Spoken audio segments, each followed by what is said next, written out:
So ethics are the study of our morals and principles, our character as a people, and that tension between good and evil. Christian ethics goes a one step further though, and it talks about the how and the why we worship the way we do and live the life that we live. The blueprint given to us by the Father is actually his son Jesus. He lives the life that we can't live, and his grace abounds where we fall short. But what happens when we fall short? What happens when in the church we fall short? And today I want to talk through what it looks like failing and then going through crisis and then going through restoration. Really, there's three reasons why we would fail as a church leader. I would say it starts with one, a lack of accountability. I've seen in my own life with leaders close to me and from afar of leaders that put walls around them, they push people out, and they box themselves in whenever they have inner turmoil happening. And that's why I always choose to make sure that I have people that speak into my life and have mentors and accountability partners that keep me healthily, emotionally healthy. Number two would be unresolved conflict at home. You would think church leaders have it all together, but bills are real. Financial struggle is real. Marital spouts, that's real.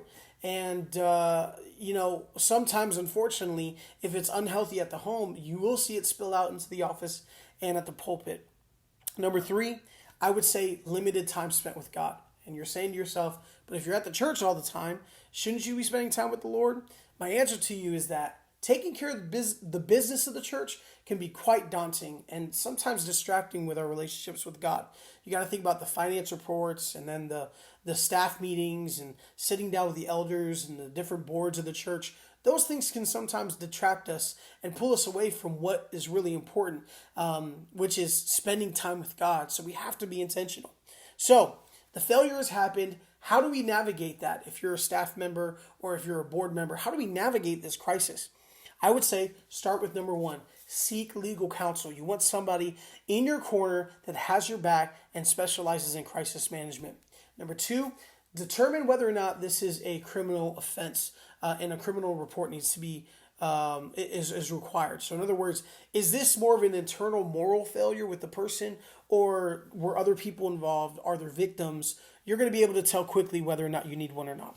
Number three, I would say advise the accused or the staff member or pastor to seek their own attorney as well. You don't want to muddy the waters. You want to make sure they have their own safe place and the church is individually covered as well. Number four, contact the church's insurance company.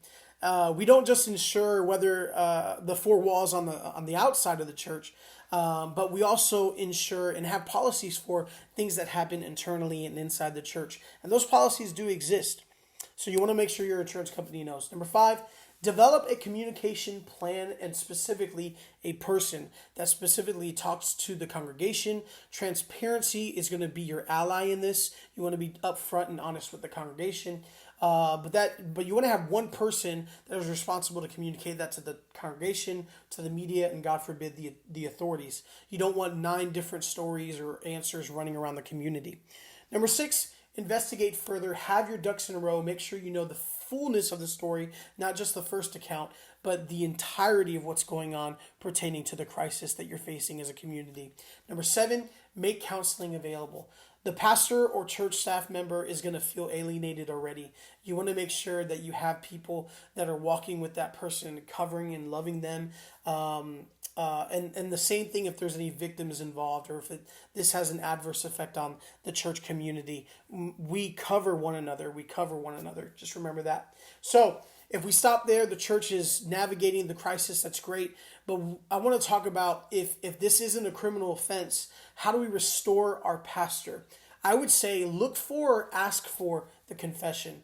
The confession should include sincere regret and acknowledgement of the magnitude of the sin and why it was wrong in the person.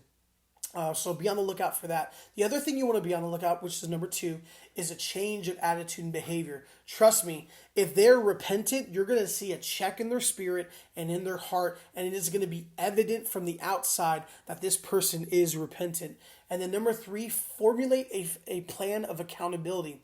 So there needs to be a willingness to follow a written contract detailing steps of restoration. And in that restoration, we need to walk with them. I pray you never have to use this, but I hope this blesses you if you ever do need to return back to this. Be blessed.